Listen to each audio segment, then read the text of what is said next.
as they defend the goals at the town end here in their black and amber jerseys, and Scariff in their kind of their barbarian jerseys, every colour we'll call them. And but here comes this throw in for the scrum half. It's Orden Coleman who came on as a replacement for Ryan Cody halfway through the second half, and the front row is going to ground. And I suppose a tremendous push will come here from Scariff running and trying to overturn this and close this game out.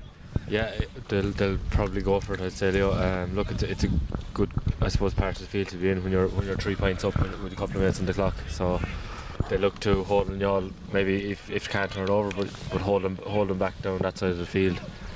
And I see the referee has come around this side to David Hart and James Lynn, and they've had a tremendous battle here in the second half, and Hart is trying to turn it, and we all want quick ball, and here they come with quick ball. You get it out to OD, that's a attack. He left Tom Lee in his wake there. That was the right winger Killian Daly, and you all will need to get the ball up the field, and here they come, and Monaghan is going to kick it up. This is a test. This is a test for Robert. Good safe hands from Robert White, but he's been left isolated. Where he turns as the bodies come in. Good play from the replacement fullback. I see Maloney there was a Cullum went straight through. He went a long way over on the far side there. Cullum in a brace of character, but and Yawn had turned it over, and good play by Murphy gets him to ground. We're in a serious game, a moment in this game, and y'all need a score. Mikey O'Neill, he's pushing through Jack Defenny, but Defenny holds his ground. O'Neill goes to ground. It's 18 to 50, and great turnover there by Jack Defenny. I tell you, all his years of education in St. Munchin's, and here, the advice from the father, tremendous front row up there running. Yeah, excellent stuff. Made the tackle, released the tackle, and went back in and forced the turnover. Jack has played at a fairly high level, as they said, with Munchins, and then went on to play with Young Munsters last season and the season before, I think. So, look, he's played at a high level, and you can see it there. The technique was right. And there's no doubt he can go back and play at that higher level again. There's no doubt using that. And good to see Jason Monaghan about now. He just said the bit of ice up to the side of the ear there just to make sure everything is okay. A line out going to come for Scariff. Pat, can Scariff hold on and close out and get into a semi-final of this Munster Bowl? Well, you're reluctant to say that they're home and hosing anyway, because any bit of it will sprint through the middle there by one of them. It can happen late in the game. The game opens up, people get tired, drop the line out, but it's crooked in anyway. Yeah. So we don't know how much injury time is. The time is up officially. 40 minutes are gone, but there's going to be a bit of injury time. But with that breeze, y'all are probably going to get a half chance to make a break through, either through a kick ahead, or maybe a good bit of handling. But it's up to Scariff to stand firm, stand tall, and when they're tackling, just make sure there's nothing illegal done. Tackle properly, release the tackler, and let the smoke come in fast and just hold them out. So it's looking good for Scariff, Leo, but there's no guarantees. There could be 3 or 4 minutes of action here yet into the strong breeze. Yeah, and I suppose y'all are going to have to carry this ball on and get it up. You just can't throw away position. He has kicked it out. And then he does the other thing and kicks it.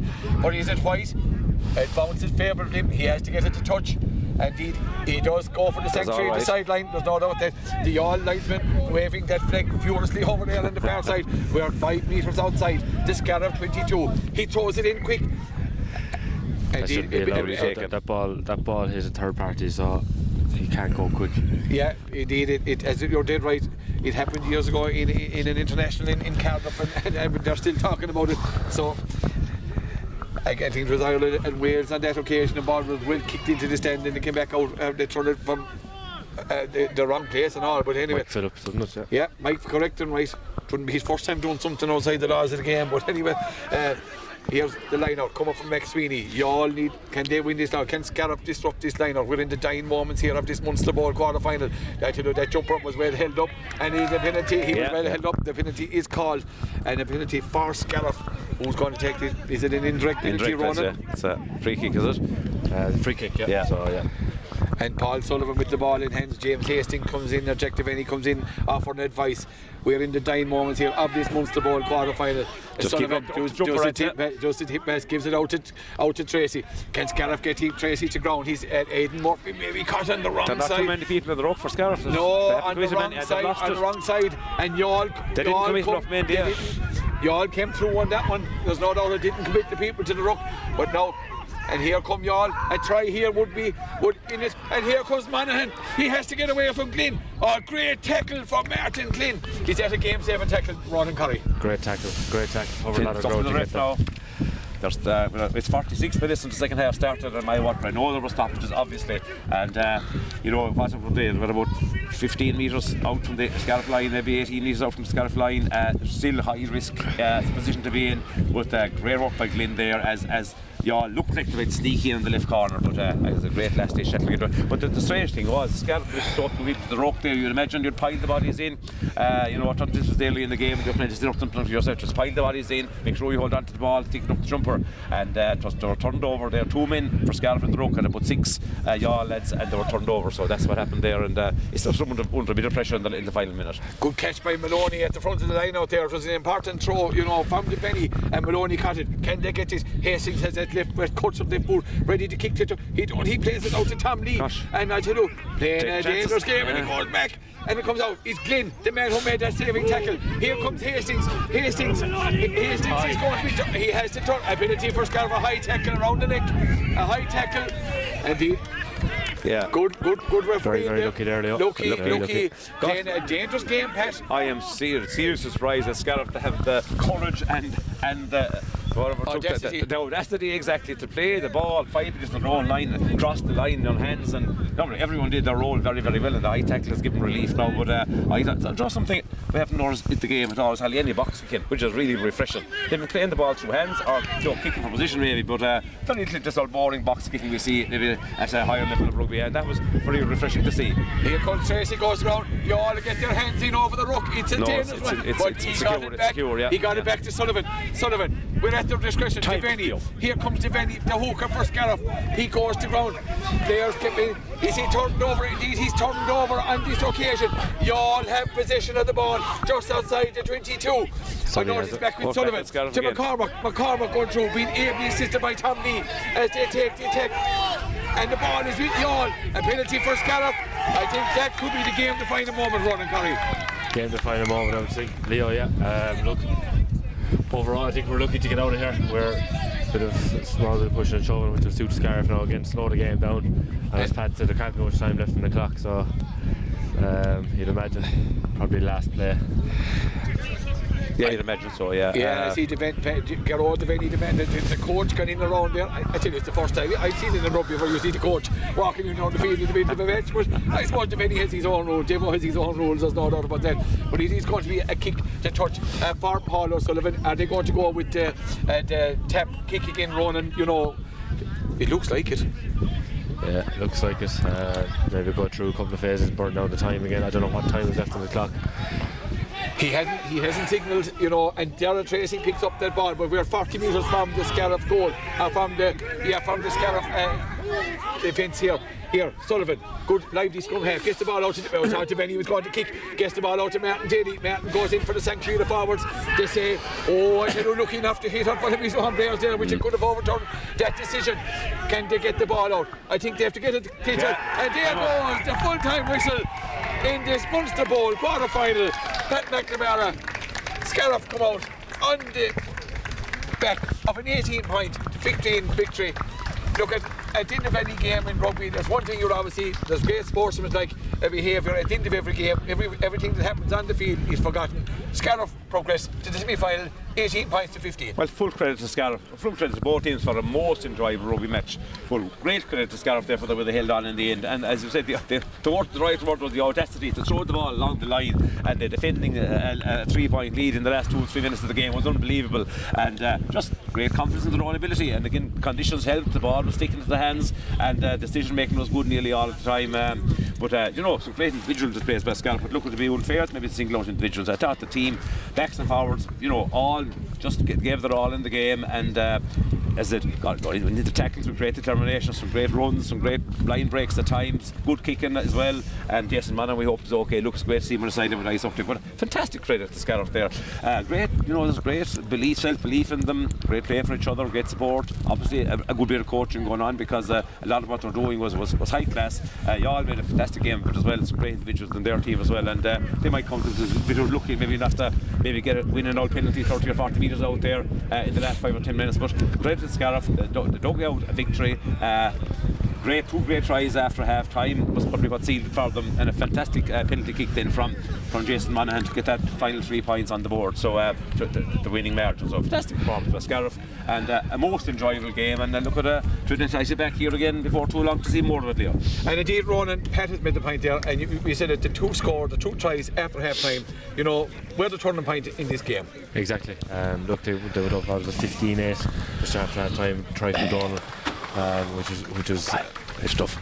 Yeah, I know we're joined on the line by the first coach of a team that played some of the match abroad in the field. It's Garrod Devaney. Devo, congratulations. Thanks, Devo, that's a tremendous win. Oh, it is, like, you know, we're after back of a couple of bad losses there in the league, and you know, all we asked them for was a bit of honesty there today. Jesus, I'm right. And you weren't even there, Devo. But Devo, I heard you saying your last words to the team before they came off the warm-up was play the game on your own rules. Yeah. In fairness, in the second half, you played it on your terms. Yeah, we did. Like, in fairness, you know, they came with everything. Like, you know, we were probably played a bit too narrow from, you know, we kind of played into our hands a lot of big lads, and we went at them. You know, that's just pure desire from our crowd, like. But you know, if they were smart and smarter, like, you know, we could have made this a lot easier for ourselves, and going into the semi-final, you know, we'll actually have to play a lot better, or we won't be going where we are. But you know, this team like have huge potential, you know, and they just need to give everything for the next 4-5 weeks, like, you know, and we'll bring this cup home. And Ron, was it from your example and your coaching that decided to run the ball across the road line? There were 2 minutes left, defending a 3-point lead. Unbelievable, that's the encourage to run the ball through the hands across the line and finally make it safe. Well, we're probably going to talk about that on Tuesday night, because at the end of the day, That wasn't the game plan. no. At the end of the day, like, when you get overturned at the ruck about 5 or 6 times in a game, and then to have the balls to go for dirty and keep it, like, is exactly what. I don't expect anything else from these. There's only pure raw heart, and you know, they have that in spades. Devo, during your time, you often took a chance or two. So look at they took a chance or two, and you got away with it yourself. And you got away with it there. But look at a tremendous result, and look at to be great running back or coming back into training on Tuesday as the victory song takes part. I know you've had your chorus. And congratulations, and we look forward to the semi-final. Absolutely. Thanks very much, lads. Thanks very much. Pat, finally, before we take our leave here from Scariff, and you can see the victory song here. The song doctors have been put through the airwaves here very well. The wind just was lovely to see. Very, very happy man, and supporters around here. And as Dave said, look at heart, honesty, it was all there. Lots of skill as well, and you know, it's great to see the skills of rugby displayed. You know, I expected a dour contest yesterday, maybe a lot of kicking and maybe a lot of messy play. The standard rugby was really enjoyable to watch, entertaining, and both sides played rugby constructively. It was really enjoyable game. But well done, Scariff, and may they progress further now. And look, there's no who's to say they won't go further at Tour Silverware. Well, Jallochnahan, I said it in '95 we're going to do it. Devo had said before the match today, quietly, we're going to do it. They have done it, Ronan. They're in the semi-final. Yeah, sure. Look, semi-finals, they're about winning now, Leo. You know, nobody ever remembers a loser of a semi-final, so they'll go to try and win it, and I don't know who we have, but look, it'll be a big test. No matter who we meet, it'll be a big test. So and a home draw would be perfect. Home draw would be perfect. Yeah, indeed, Ronan. You're a versatile commentator, GA and rugby. I know you're very good at both sports on the field as you are on the mic as well. We thank you for your contribution here today. Thanks, and Pat, look at semi-final beckons. It's fantastic. As I said, highly impressive Scariff today.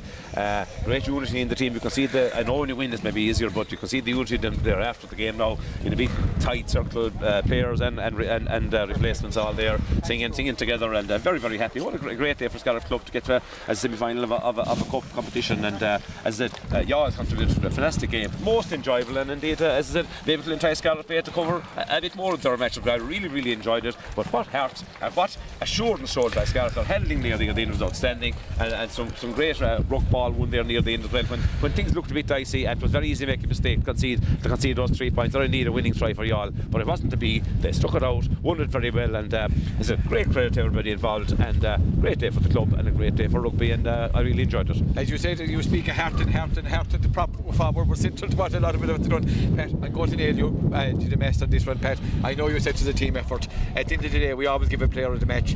At the end of the 80 minutes plus here in this semi-final, quarter-final victory for Scariff in this Munster Bowl over y'all. name your player of the match. I would be giving it maybe to Jason Monaghan. I think overall, first of all, the 3 points was an enormously brilliant kick against the breeze. But overall, the security of his play, his kicking, his fielding, his handling, his involvement in attacks as well, and he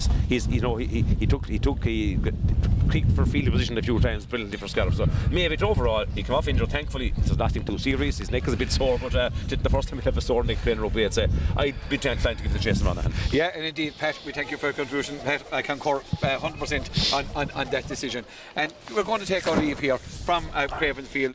Here, as Martin Daly walks away there, I tell you, good to see Martin back. Great. And you know, Feek will be looking forward to seeing him back in the green and gold as the green and yellow as the year goes on. We take our leave here from Cravens on a scoreline of 18 points to 15. It's Scariff who move into the semi-final with its victory over you all. We wish you all the very best on their journey home, and safe journey home. And they contributed to a very fine tie here, and there'll be a lot more heard of you all. We thank our sponsors, our Scariff Dale Credit Union, and our outside broadcast sponsor by Michael Long Construction. Pat, thanks to you for your contribution again today. Collins Communications for their help. Jim, single-handedly today. Marguerite, not maybe a fan of the rugby, didn't come and join us today, but look, we hope you enjoyed our broadcast here from Craven. So, from me, Leo Dial, Community Radio, it's Bennock Day, August Lawn.